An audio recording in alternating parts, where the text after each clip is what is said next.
cool. So, you've got the script, and the script is an A, B scene, and you've all just decided what you think the given circumstances are. And it's either, to some of you, a romantic relationship, or it's a sibling relationship, or it's a parental relationship, or it's a paternal friendship relationship, and that's cool. And then we looked at what emotions may be the kind of overriding tonal emotion for the scene. And you've just shared with me which ones? Remind me of the ones that you just shared. Relief. Regret. Love. Longing. Joy. Yeah?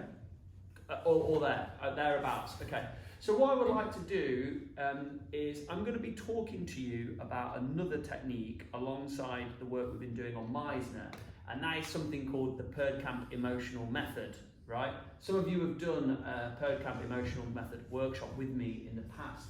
Sam, you've done it with me, haven't you? I mentioned it before. Was it just you, Sam? Just you? I saw you do it when there's the echoes. Echoes, we touched on it with echoes, yeah. I've heard of it. Perdkamp. So it's P-E-M, and it's a very interesting technique for actors, which is it's a biomechanical process, which basically means getting into your body and not being in your head. So like Meisner is encouraging you to not being in your own head and to getting your focus out onto what's in front of you. Perdkamp emotional method is a sort of a channeling things through the body and not through the brain, which is why I think it's quite an interesting thing. I normally run this class as like a specialist weekend class where we go through all of the foundational stuff in about 4 to 6 hours. And it does take that long. And once we've done the foundation, then we can move on and develop it. Now, I've tried doing it in class. It's quite challenging because if you miss one, then it doesn't quite make full sense. So I'm not going to go dead deep into it. I might add it on as a thing if people are interested and they want to do the foundation. Of course, I'll set it up on a Friday, Saturday or Sunday. But I am going to touch upon it because I think there's certain things we can just talk about that might be useful. One of those things are emotions, right? And you've just given me a few different emotions which actually are in the singular palette of the Perdkamp emotional method. Because what Stefan Perdkamp did, who invented it, he basically came up with there's kind of 6 core emotions, and every other emotion is sort of a blend or cocktail of them, yeah? And having processed this quite a bit over the years, I don't think he's not far off that. One of them is love, yeah? And I've just heard you say this scene has that. One of you just said longing, right? I'm going to convert that to maybe lust, yeah? To lust. And the other one was kind of relief or loss or kind of losing. It felt like that could be what some of you were saying. I'm going to convert that into grief, okay? So now we've got 3 key emotions. There's 6 in total. What I would like to do is using this script, we're going to look at a little bit of the pen stuff, but we're also going to be using some of the things we learned during our Meisner classes. And we're going to look at this scene from the perspective of either love, lust, or grief. Now I'm interested in you as actors, in which of those you feel most comfortable in, yeah? Where do you feel like you gravitate towards and where do you shy away from, yeah? Because as actors we all have our own preferences and our own comfort zones. So as a group of experienced, talented actors, I'm interested in, do you want to lean into your comfort zone or do you want to come out of your comfort zone? Some of you might have done tons of scenes that have a lusty nature or a loving nature or a grief-stricken nature. This might just be a chance to have a go at all of them, because next week when we film these, I would like you to have a go at least one of them, if not maybe more, okay? So, going back to your scripts now, what I would like you to do is to hone in, based on your given circumstances, on one of those core emotions, love, lust or grief, and then have a go at just reading the lines, having thought about the given circumstances with that as a key emotional tone. I know normally you wouldn't give a scene just a kind of a general wash of emotion. This is an exercise for training, yeah? So we're going to explore that and pick one for the purposes of this exercise. Is that cool? So, I'm going to give you a couple more minutes now. Go back to the scene. Tell the other person, solidify what your given circumstances are around it, and you're both doing the same. Oh, okay. Both doing the same, yeah? So pick love, lust or grief, and then have a go at the scene with that as the key content for your scene based on the given circumstances that you've come up with, yeah? So we've been around and you've told me whether it's love, lust or grief that you're going to centre into for this next version that you're going to work on, right? And it's interesting to know which one you choose based on the type that you are. When I do a screen school, we do a lot of work on what's your type, yeah? And what parts you kind of feel at home at, and where other people feel you should be playing, what parts they feel you are the type for, right? So that's something we're going to talk about and explore. And what's going to be really interesting is getting you to film these scenes to see where you feel like you thrive or where you feel like you can develop. Some of you have done all of these scenes loads of times, or maybe not, yeah? Where do you feel comfortable? I know when we did Starstruck, it was interesting because, you know, a couple of you were doing sort of lusty scenes, having not done them before, and really enjoyed them, yeah? and it made some discoveries there. Maybe that's the same with grief and lust. And once we've done this set of scenes, I'm going to get you into another set of scenes, which you're going to have another go at. So this month is going to be about having at least 2 goes on camera with some direction, ideally more than 2, yeah? So in a second, what I'd like you to do is go back to the scene. Now you've picked whether it's love, lust or grief. And I want you to have a go at doing the lines, right? Go to the lines, but we're going to do a Meisner repetition exercise based on the lines. Cool. In that case, as a quick demonstration, Sam, just edge yourself over here towards me. For those of you that weren't here, right, or haven't done this, or need a little recap, and that is, we are going to just repeat the lines back to one another, yeah? We'll repeat the lines back to one another. You A or B? A, go. Which relation are we doing? Doesn't matter for now, we'll just do the lines with a repetition. Go. Missed you so much. You miss me so much? I missed you so much. You miss me so much? I missed you so much. Oh, you miss me so much? I missed you so much. I miss you too. Oh, you miss me too. I miss you too. You miss me too. I miss you too. You miss me too. I miss you too. You miss me too. I miss you too. I love you so much. You love me so much. I love you so much. You love me so much. I love you so I much. love you too. Oh, you love me too. I love You you love me too. too. I love you too. So what we're finding there is the natural tipping point to lead into the next line. Yeah? It's not a case of, oh, I've got a line to say. It's I'm allowing the emotional undercurrent and flow, and we didn't even do that with any given circumstances, and it just felt very natural. Yeah, there's no pushing necessary. It's just allowing it to take its own shape. Now, if you take a moment to just marinate on your given circumstances, if you've just decided that you were friends, you went to school together, and you had a whirlwind romance, and then you separated, but you've really allowed that to permeate and become part of your inner workings, yeah? Take a moment to think about that, and then get into the repetition. Yeah? Is that cool? So, I'm going to give you a couple of minutes to go back now and have a go at that, and we're just going to keep developing this. Thank you. Cool. How was that? How was that? The repetition was good, and I feel like it was interesting. We start with grief, and it moved over to love as we said. Yeah. Yeah. So you can feel there's maybe a transition happening, yeah? There's a transitioning, okay. So there may be a discovery. You may have found that actually that scene naturally sort of moves in a certain direction, yeah? And there may be some sort of nuance or kind of range or colour that might start breathing into it, but for now I'm just getting you to kind of hone into one emotion.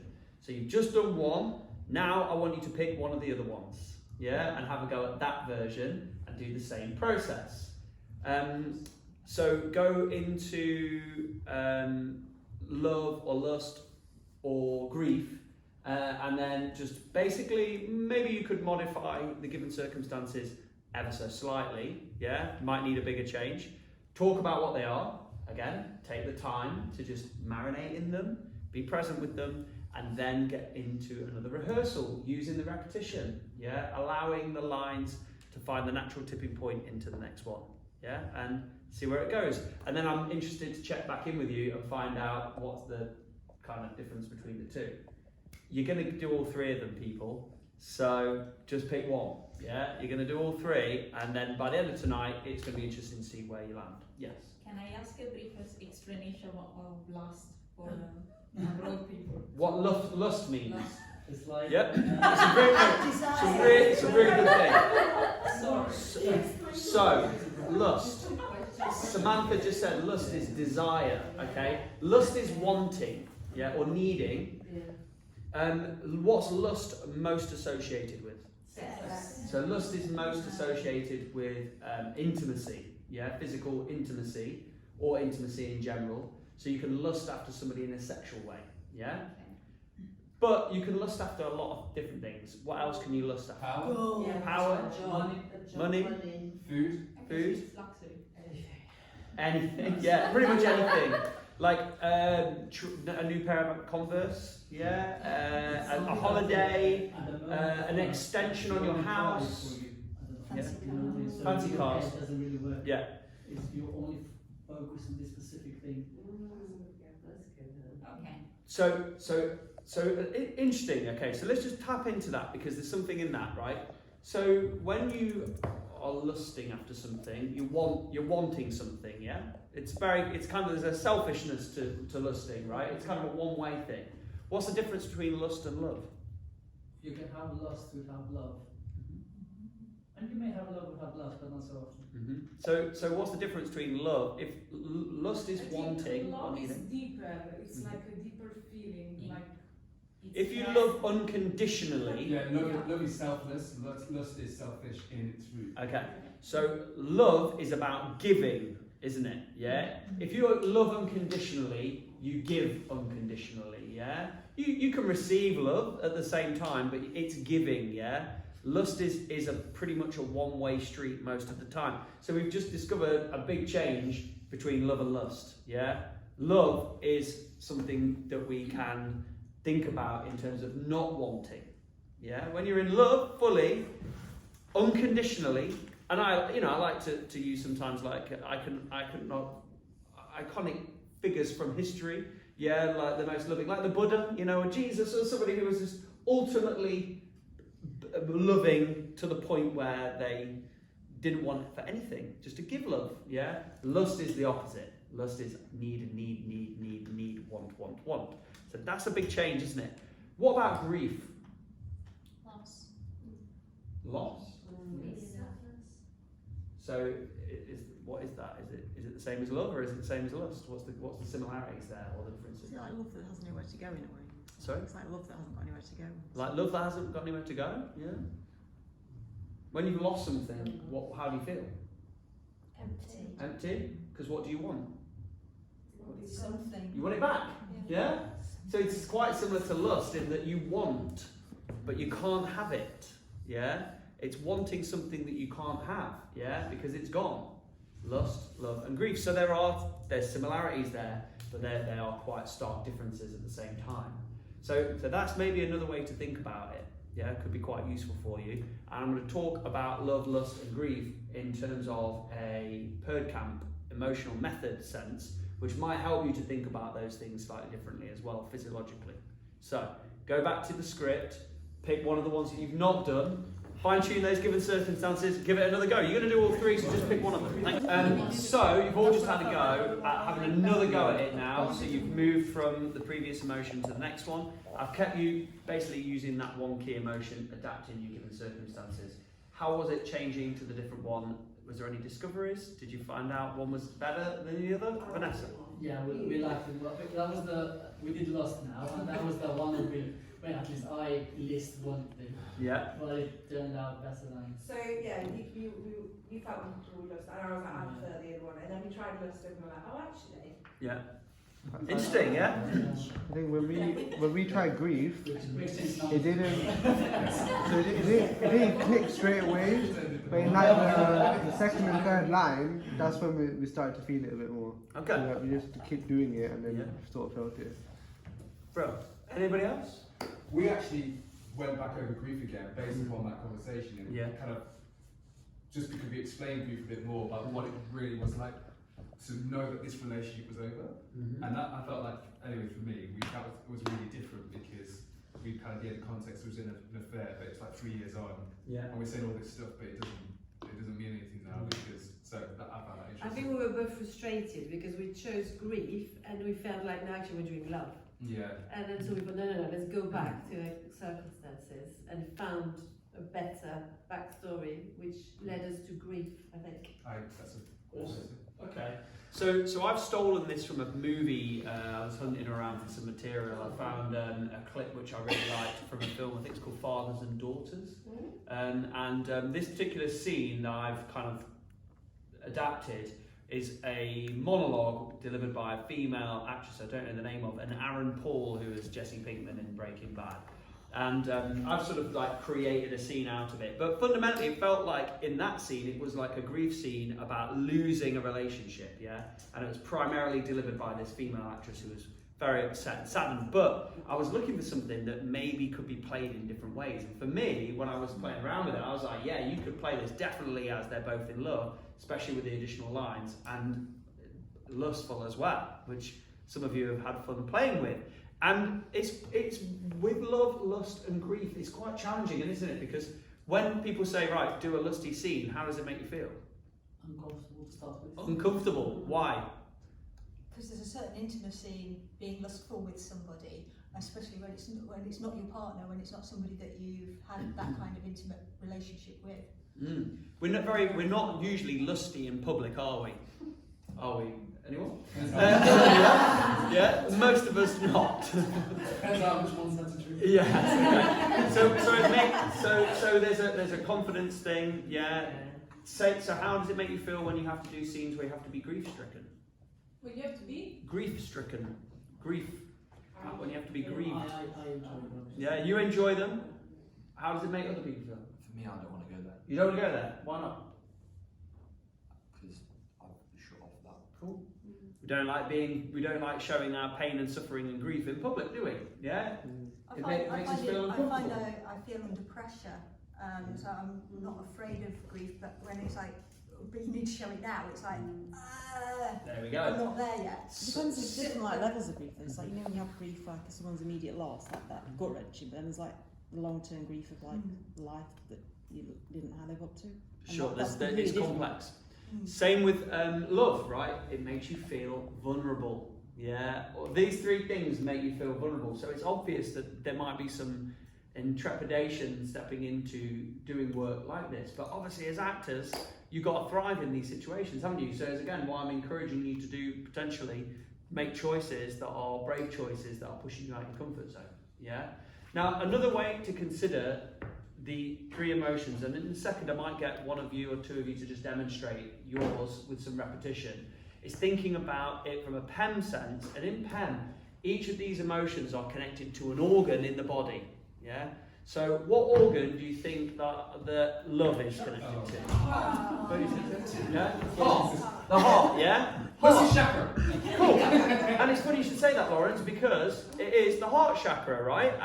And this is where the crossover you get with something like Lucid Body, Per-Cam Emotional Method, Meisner, you know, all of these have some crossover. And for me, that's when I know they're potentially usable and valuable, is that they resonate because they cross over, yeah? And it's like all great wisdom, you know, if it's shared across many cultures, then there must be something in it, right? So the heart is what we associate with love, okay? Now, with PEM, we also think about it with a direction. Now, what direction do you think love might be associated? Forward? Yeah? Projecting out. Outward? Yeah? Backwards? Sideways? Up? Down? Yeah, love is all around, right? Love is all around. All encompassing. And it flows both ways. So when you think about love, it connects it with the heart, going outwards, inwards, and everywhere. Unconditional, and we're talking about it at its kind of most perfect, I suppose. Perfect love, right? Unconditional love. So, what about grief? What goes gut? Yeah? Grief associated with the gut, yeah? If you've ever felt grief, what's it feel like? Gut wrenching. Gut wrenching, yeah? Having your guts like squeezed, twisted, being punched in the gut, yeah? What direction do you think you'd associate? Yeah? Going backwards, yeah? So it's a backwards direction. So it's just some, for me, PEM, and we're not even getting into it, we're just kind of talking about some of the basic foundations of it. Just thinking about, being punched in the gut, that movement, and having that in my mind, in my prep, is really useful, yeah? Finally, lust. What organ do we think we connect with lust? willies and fannies, people. So that our intimate regions are sexual organs, yeah? That's what we consider with lust. And what direction would we think of? Forwards, yeah? And then backwards, and then forwards. Yeah? Thrusting, yeah? Moving forwards. Now we know, we talked about the vulnerable... Keep moving, man, keep moving. So we talk about lust and love and grief as being things that make us feel vulnerable. We don't normally do these things publicly. We guard ourselves. So these are all reasons why it might be challenging to approach this. In terms of connecting it deeply to where we're at in terms of these organs as well, could potentially help us. Cool. Okay. Let me just maybe see if I could look at maybe one or two of you doing the repetition. Yeah? Which motion? Whichever you've won. Do the one that you were just working on. Let's assume that you're all on the one that you were just working on. Yeah, you don't need to tell us what it is. Okay. We're just going to work at it. And I would say this, just in terms of the approach to doing work, just as a recap and reminder. Obviously, in a workshop, we build prototypes, right? We're not looking for the final product. We're just looking to get to the final product. So when we're doing this, I'm not expecting you to put perfect performances. Let's wait for take 2 next week for that, yeah? This is just kind of developmental, okay? Are you ready? Go for it. I've missed you so much. You've missed me so much. I've missed you so much. You've missed me so much. I've missed you so much. You've missed me so much. I've missed you so much. You've missed me so much. I've missed you so much. I've missed you too. You've missed me too. I've missed you too. You've missed me too. I've missed you too. You've missed me too. I've missed you too. Oh God, I love you so much. You love me so much. I love you so much. That was lovely. Well done. That was lovely. That was lovely. Bit intense, right? Nice. Now, there were things going on in them, weren't there? There were things happening in their facial expressions. You know, stuff was going on, wasn't it? Now, when we were doing our Meisner exercises, we had an exercise which was say what you see, right? Say the first thing. Notice the first thing.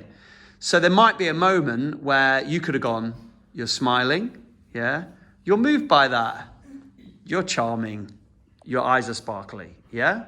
So maybe we can have a go at that. So I might shout with you two, we'll have a go. And this time if you do the same again, it doesn't matter, does it, what the given circumstances are? It doesn't matter which you've chosen, because it will come through as long as you take the time to just kind of be present with that before you start.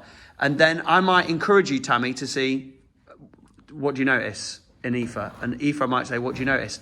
And then you'll make a call on what you notice, and then that'll become part of the repetition till it changes. And then you can maybe it will naturally go back into the lines. Maybe it will stay with repetition. We'll just play around with it. Yeah? You ready? I've missed you so much. Miss me so much. I've missed you so much. Miss me so much. I've missed you so much. Miss me so much. I've missed you so much. You shrugging your shoulders. I'm shrugging my shoulders. Shrugging your shoulders. I've just missed you so much. Just miss me so much. I've missed you so much. Are you tearing up? I'm tearing up. You're tearing up. I'm tearing up. I'm tearing up. Oh God, I love you so much. Say that line again, Aoife, but don't push the line. Yeah, don't push it. Just go with what's there. It feels a little bit like you're trying to show us that you're missing her. But if you're not missing her, just go with what's there, yeah? Yeah. And then at any point you can just call what you see, yeah? Or you can call what you see. Mm-hmm. So basically everything that you do and say is based on what's really there, not what you're trying to put there. Mm-hmm. Does that make sense? Yeah. So we'll just start again from the top. But this time, can you start with a thing that you notice? Yeah? So just look away from each other and just think about your given circumstances for a second. Put something in your mind that connects you to it. And then look at each other. And then just think about the given circumstances as you look at each other. And then when you're ready, one of you is going to notice the first thing and call it. We'll begin. What's happened to your eye? What's happened to my eye? What's happened to your eye? What's happened to my eye? It's not sore. It's sore. Is it sore? It's sore. You look cute. I look cute. You look cute. You look cute. You cute. I've missed you. I've missed you. Pause there, okay? Absolutely. Interesting, isn't it? It's an interesting thing to kind of like just allow it to kind of find itself without any pushing. How was that for you two? Yeah? How was that? Yeah? Cool. Let's try again. Let's use that. Let's borrow from that experience in, let's just take a moment to be present in the given circumstances, yeah? And then I get you to look at each other. Just stay present with the given circumstances again. Make a call on the first thing that you notice. One of you, doesn't matter who it is, yeah? Be present with each other and see where that takes you and the natural tipping point into the lines. When you're ready.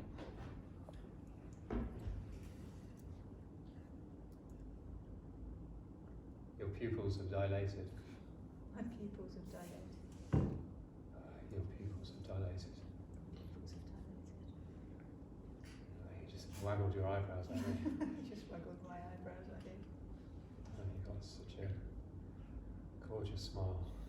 Oh, you've got such a gorgeous smile. You got such a gorgeous smile. Thank you. I've got such a gorgeous Love smile. and giggle. You love my giggle. I do. You love my giggle. I do. Oh, I've missed you so much. You've missed me so much. Missed you so much. You've missed me so much. I have missed you so much. You've missed me so much. Missed you so much. I've missed you too. Missed me too. I've missed you too.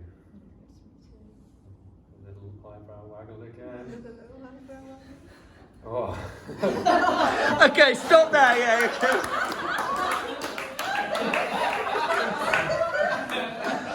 It's the police. Good.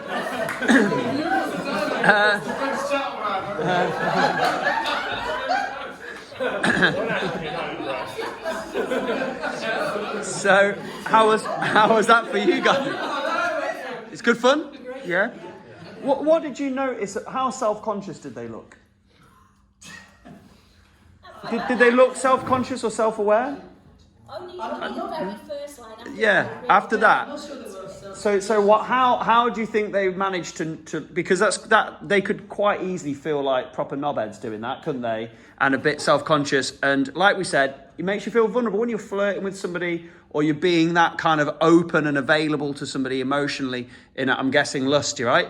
In that way, it'd be easy to get into your own head, wouldn't it? So how did they avoid that? Do you think? By being comfortable and safe with each other. Yeah. They broke the ice. But what were they doing? Just focusing on each other. Focusing on each other, weren't they? So that's how you can get in the zone, because you can just phase. It felt like that's what you did. It was like you'd phased us both out because you were really available, right? And that way it created these lovely moments. So you don't need to push, which is why I came back to this idea of pushing. You don't need to push the emotion if it's something's there already. And what you tend to happen, if like in your grief scene, you're thinking, oh, I've got to make this scene really sad, then what will happen is you'll go, oh, I'm going to push it and make my voice sound like this. And it sounds like terrible acting. It looks like terrible acting, and it is bad acting. It's the same with love, right? If it's like the line is, I love you, and you're not really feeling it, so you try to add I love you to it, you get a double dose of I love you, and it sounds like I love you. And then it sounds shit, right? So what we want to avoid is that. Like, go with what's there. And if you prepare well enough, then you have done your job, yeah. And then if you're available enough, then it should find that momentum. Not always, but hopefully you'll find something in this to help you, and we'll see it on camera. Yeah, you two want to go? So we do the same again. You can just take a moment, just think about your given circumstances that you came up with for the last one, and then look at each other and think about them, and then call it and begin.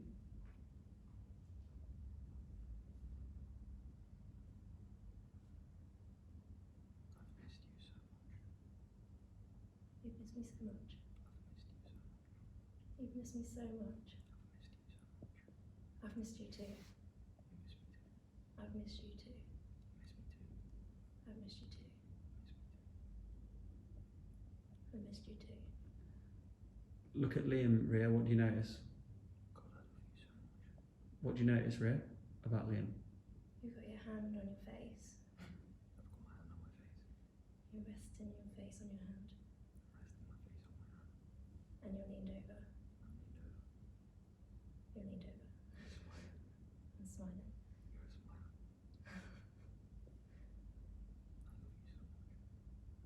You love me so much. I love you too. Oh, beautiful, nice, lovely. Because there was things that are going on for him that, like, for me, were really noticeable. His voice was really low, it was really quiet, it was quite intense, you know. And being available to him and noticing those things is a great thing, yeah. Because what we want to do is get to a point where we then remove all of this repetition, but the availability, the noticing, it's all still there and it's still present. So maybe we'll get there, yeah. Okay, go for it. You got your legs crossed. I've got my legs crossed. You got your legs crossed. I've got my legs crossed. You got your legs crossed. I've got my legs crossed. You're smiling. I am smiling. You're smiling. I'm smiling. You're smiling. I'm smiling. You are smiling. You're calm. I am calm. You're calm. I'm calm. You're calm. I am calm. I miss you so much. You miss me so much. I miss you so much. You miss me so much. Yeah, I miss you so much. You miss me so much. I miss you so much. You miss me so much. I miss you so much. I missed you too. You miss me too. Yeah, I missed you too. You miss me too. Yeah, I missed you too. You're scratching your beard. I am scratching my beard. You're scratching your beard. I am scratching my beard. You're scratching your beard. Yeah, I am scratching my beard. But I love you so much. You love me so much. Okay, good. So no, it's really heartwarming. It's not. I don't know. I feel a bit warm inside after that. Yeah, really good. And just allowing it to find its own natural course. Yeah, this too. So thinking about your given circumstances, have a look at each other, and just be present with each other, thinking those things through, and then just make a call on what you first notice. Begin. You've greeny brown eyes. I've green brown eyes. You've greeny brown eyes. Green brown eyes. You've greeny brown eyes. Green brown eyes. You've got greeny brown eyes. I've missed you so much. You've missed me so much. I've missed you so much. You've missed me so much. I've missed you so much. You've missed me so much. I've missed you so much. I've missed you too. You've missed me too. I've missed you too. Please, what do you notice about Connor? You're smiling a bit. I'm smiling a bit. Smiling a bit. I'm smiling a bit. Smiling. I'm smiling a bit. You're smiling. I'm smiling a bit. God, I love you so much. God, you love me so much. God, I love you so much. God, you love me so much.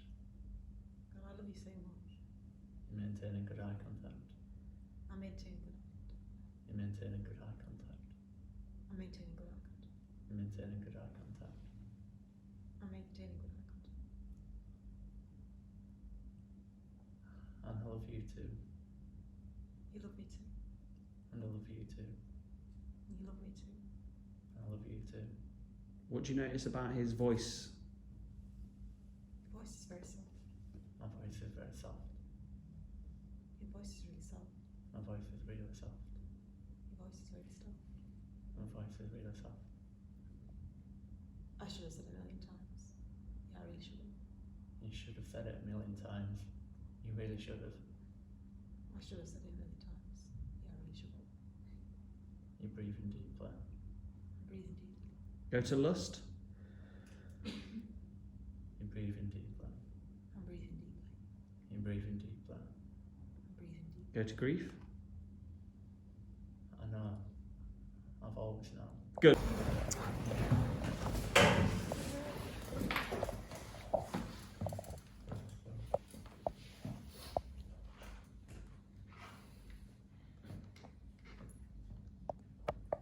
You're looking at me. I'm looking at you. You're looking at me. I'm looking at you. You're looking at me. I'm looking at you. You're looking at me. I'm looking at you. I missed you so much. You miss me so much. I missed you so much. You miss me so much. I missed you so much. You miss me so much. I missed you so much. You miss me so much. I missed you so much. You miss me so much. You're raising your eyebrows. I'm raising my eyebrows.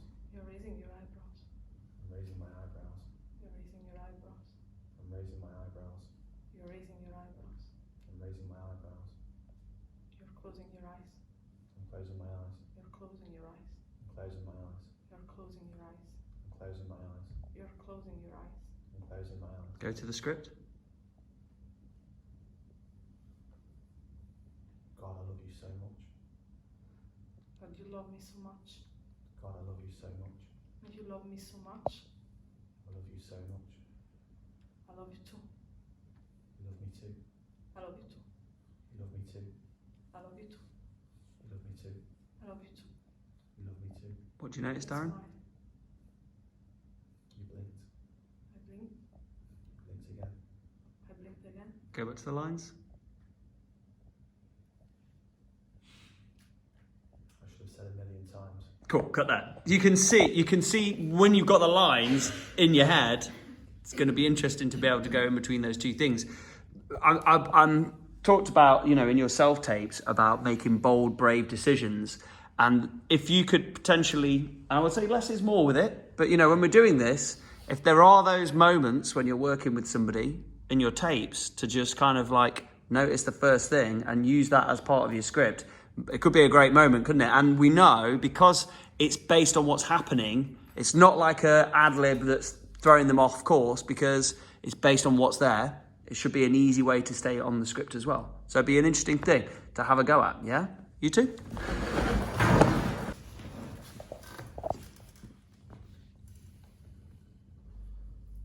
You're looking at me. I'm looking at you. You're looking at me. I'm looking at you. You're looking at me. I'm looking at you. You're looking at me. You're smiling I'm slightly. smiling slightly. You're smiling slightly. I'm smiling slightly. Missed you so much. You've missed me so much. I've missed you so much. You've missed me so much. I missed you so much. I've missed you too. You missed me too. Pause there. Cool. Just let's go back to the beginning. This time, without the repetition, just be present with each other, look at each other, think about the given circumstances, and do that level of noticing and being present with one another, taking your time at the beginning of this scene, and then just go straight into the script and stay with the script, roughly. You're looking into my eyes. I'm looking into your eyes. Reset, go to the beginning, just like scripted lines now. Just check in with each other, stay present with each other, notice, notice, notice. Pause there. Yeah, stay there, stay present. I missed you so much. Take a second, one more time, just given circumstances again. I missed you so much. I miss you too. I love you so much. I love you too. Cut. Okay, very good, nice. Have a think, and then just make that connection together. Yeah. Don't try and manipulate yourself to see where it comes, where it goes. Yeah. Just stay free, stay loose, stay natural, and go. Your earrings and your glasses are matching. My earrings and my glasses are matching.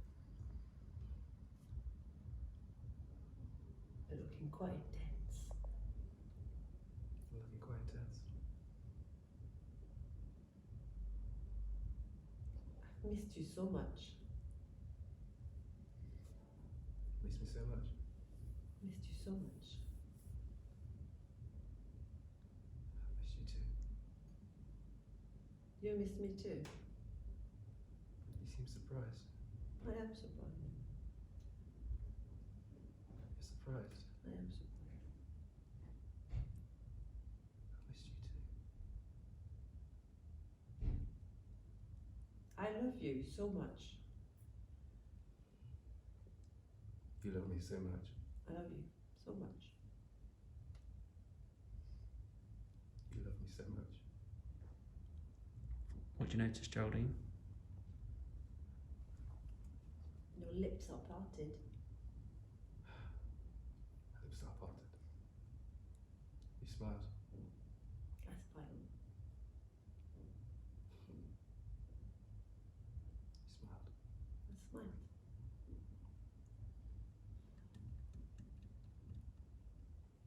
I love you too.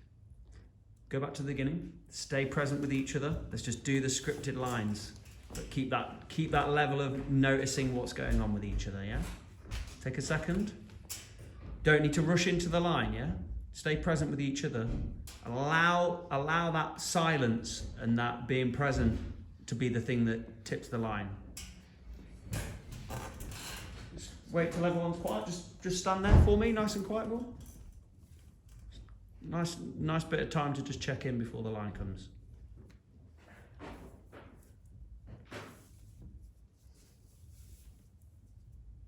God, I've missed you so much. You've missed me so much. I missed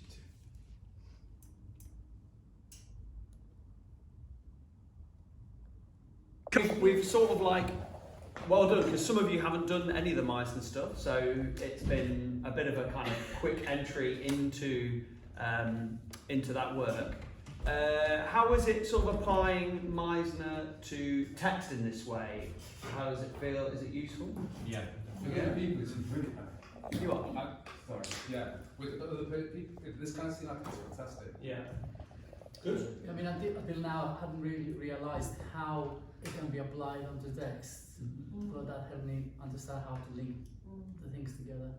Because we saw it in the same context each time with the last lot, didn't we? With the individual circumstances. So now we're seeing it real world. I was just going to say I prefer it with text. Yeah, for sure. But you can't get straight into text without the kind of some knowledge. You've watched a video, haven't you? Kind of you've done this at Actors Centre in London, so you need some sort of framework within which to incorporate it. Yeah.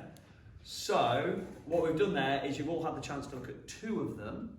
Now, ideally, we would have had time to go through all 3, and then I'll be saying to you now, pick one. Is it going to be love, lust, or grief? Come back next week, learn your lines, know what your given circumstances are. You've got a partner ready to go, but if your partner isn't here for whatever reason next week, then we'll switch you around. Doesn't matter, does it? Like, even if the given circumstances are kind of slightly different, as long as they're sort of in the same tone, then we're good. And there's going to be people guaranteed here next week that aren't here this week, and they'll want to go. So it'll be interesting to see you working with them, even without having them. That's why I filmed this tonight, though, so we can upload that, and at least they can check in ready for next week. Is there any questions on it? No? Sweet. All right. Thank you very much. I'll see you next week. Thank you.